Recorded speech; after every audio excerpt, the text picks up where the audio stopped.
Hello mga kaibigan, kumusta po? Ito po si Marita ulit na nagbabahagi sa inyo ng simpleng pamumuhay namin dito sa abroad.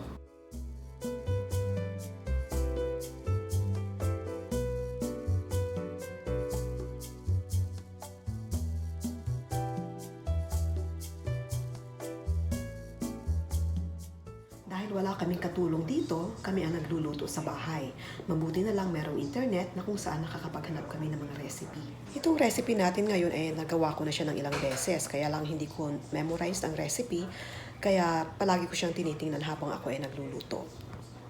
Panoorin nyo kung ano nangyari sa pagluto ko. Actually, nung nagluto ako ng dinner nung isang linggo, dalawang recipe ang niluto ko. Pareho silang medyo palpak. Kaya lang hindi ko na-vlog yung isa. Gusto ko lang i-share sa inyo kasi ang pagluluto naman takes practice, di ba? Habang tumatagal, lalong gumagaling tayo magluto sa bahay. So, halika, samahan niyo ako.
Sabi ko, bakit parang dry?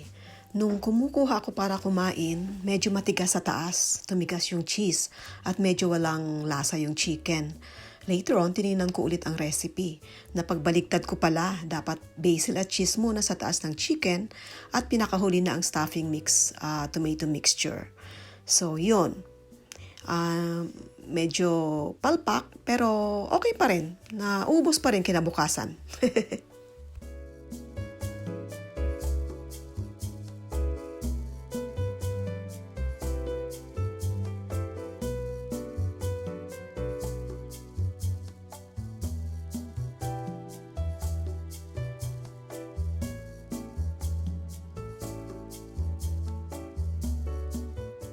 So, I cut the chicken smaller bite-sized pieces.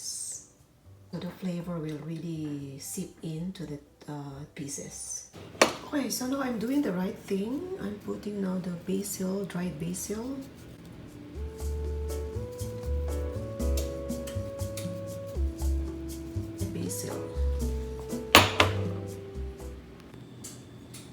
Ayan, so nandiyan na yung cheese. Nilagay ko na lahat ang cheese.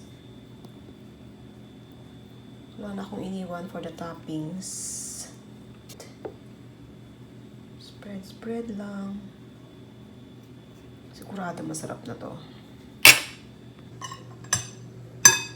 Yan, at last na itong tomato stuffing mix.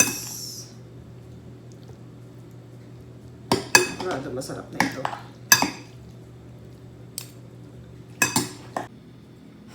Ayan, ready na siya for baking. Ready na siya. So, i-bake natin siya for 30 minutes. 30 minutes at 400 degrees Fahrenheit.